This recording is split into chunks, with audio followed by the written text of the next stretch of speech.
Հանրապետության երկրորդ նախագահ Ռոբերտ Քոչարյան։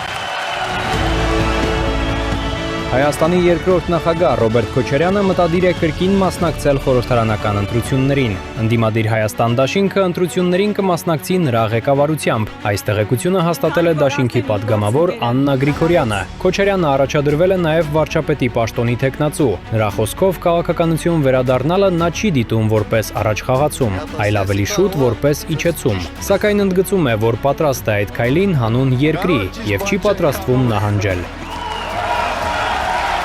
Հիշեցնենք, որ 2021 թվականի ընտրություններում Հայաստան դաշինքը հավաքել էր ավելի քան 21% ձայն եւ անցել խորհրդարան։ Միևնույն ժամանակ Քոչարյանի վերադարձը քաղաքականություն տարբեր արձագանքներ է առաջացնում։ Նրա իշխանության տարիները Հայաստանում հաճախ կապվում են կոռուպցիայի բարձր մակարդակի, կլանային համակարգի տարածման եւ օլիգարխիկ շրջանակների ազդեցության ուժեղացման հետ։ Փորձագետների կարծիքով նրա մասնակցությունը ընտրություններին կարող է ուժեղացնել երկրի ներսում քաղաքական լարվածությունը եւ կրկին օրակարգ բերել կառավարման հին մոդելը։ Հայաստանում հերթական խորհրդարանական ընտրությունները նախատեսված են 2026 թվականի հունիսի 7-ին։